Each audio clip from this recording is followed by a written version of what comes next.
நம்ம நாட்டுல எத்தனையோ வழக்குகள் நடந்திருக்கு. ஆனா சில வழக்குகள் மட்டும்தான் நம்ம மனசாட்சிய உலுக்கி போடும். அப்படி ஒரு வழக்க பத்தி தான் இன்னைக்கு நம்ம ஆழமா பார்க்க போறோம். இது வெறும் ஒரு குற்றத்தோட கதை இல்ல. அதிகாரம், நீதி, அப்புறம் ரெண்டு சாதாரண மனிதர்களோட சோகமான முடிவோட கதை. முதல்ல ஜெயராஜ். இவருக்கு 58 வயசு.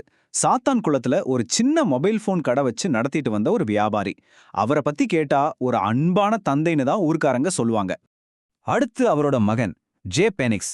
வயசு 31. அப்பாவோட சேர்ந்து அந்த கடையை பார்த்துக்கிட்டு இருந்தாரு. அவங்களோட வாழ்க்கை ரொம்ப சாதாரணமா போயிட்டு இருந்துச்சு. ஆனா ஒரே ஒரு நாள்ல ஒரு சின்ன பிரச்சனை அவங்க வாழ்க்கைய தலைகீழா மாத்திடுச்சு. அவங்க மேல என்ன பெரிய குற்றம் சுமத்தப்பட்டதுன்னு நினைக்கிறீங்க? கோவிட்-19 லாக்டவுன் நேரத்தை விட கொஞ்ச நிமிஷம் கடைய அதிகமா திறந்து வச்சிருந்தாங்களாம். ஆமா, இதே ஒரு சின்ன விஷயத்துக்காக தான் அவங்கள லோக்கல் போலீஸ் கைது பண்ணாங்க. சரி, ஆனா வெறும் 4 நாள்ல அந்த அப்பாவும் மகனும் இறந்து போயிட்டாங்க. என்ன நடந்தது? அந்த போலீஸ் ஸ்டேஷனுக்குள்ள என்னதான் நடந்ததுங்கிறது தான் இந்த வழக்கையே உலுக்கி போட்ட கேள்வி. இது நடந்து கிட்டத்தட்ட 6 வருஷம். நீண்ட விசாரணை, நீதிமன்ற போராட்டங்கள்னு எல்லாம் முடிஞ்சு இந்திய சட்ட வரலாற்றிலேயே இதுவரைக்கும் யாருமே எதிர்பார்க்காத ஒரு தீர்ப்பு வந்துச்சு. அதுதான் அதிர்வலை. நீதிபதி அவரோட தீர்ப்புல சொன்ன வார்த்தைகள் அப்படியே மனசுல பதிர மாதிரி இருந்துச்சு.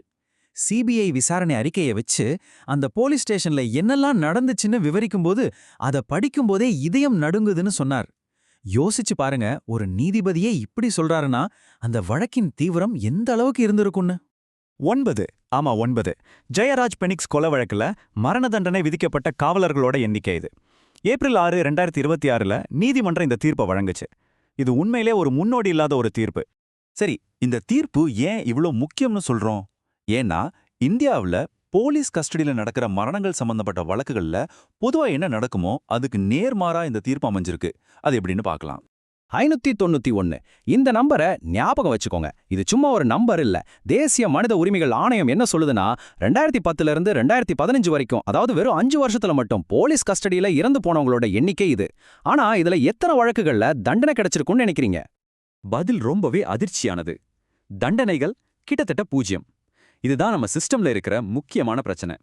நூத்துக்கணக்கான மரணங்கள் நடந்தாலும் போலீஸ்க்கு எதிரா தண்டனை வாங்கி தரதுங்கிறது குதிரை கொம்பா இருக்கு. அப்போ இது தடுக்க சட்டமே இல்லையான்னு கேட்டா அப்படி இல்ல.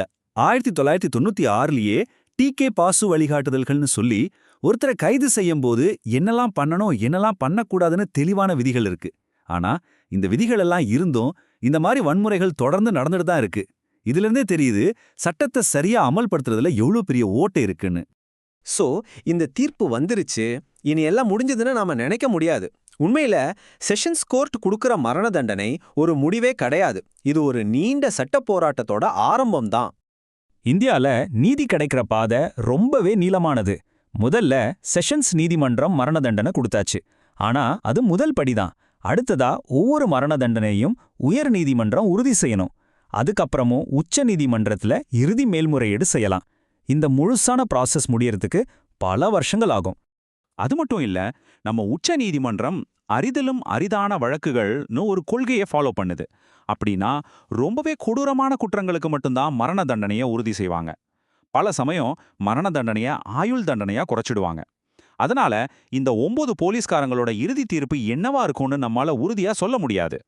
சரி, இந்த வழக்கு வெறும் ஒரு தீர்ப்போட முடியாம ஒரு புது சட்ட சீர்திருத்தத்துக்கான அழுத்தத்தை எப்படி உருவாக்குதுன்னு நாம இப்ப பார்க்கலாம்.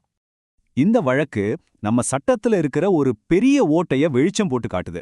அதாவது சித்திரவதைக்கு எதிரா ஐநா கொண்டு வந்த ஒப்பந்தத்துல இந்தியா கையெழுத்து போட்டிருக்கு. ஆனா நம்ம நாட்டுக்குள்ள போலீஸ் சித்திரவதை செஞ்சா அதை தடுக்கிறதுக்கோ அதை ஒரு பெரிய குற்றமா பார்க்கறதுக்கோன்னு தனியா ஒரு சட்டம் இன்னும் இல்ல. அப்போ ஒரு கேள்வி வருது. நூத்துக்கணக்கான போலீஸ் கஸ்டடி மரணங்கள் நடக்கும்போது இந்த வழக்கு மட்டும் எப்படி இவ்ளோ பெரிய தாக்கத்தை ஏற்படுத்துச்சு? அதுக்கு சில முக்கியமான காரணங்கள் இருக்கு. 1, இது ஒரு அப்பா மகன் சம்பந்தப்பட்ட சோகம்.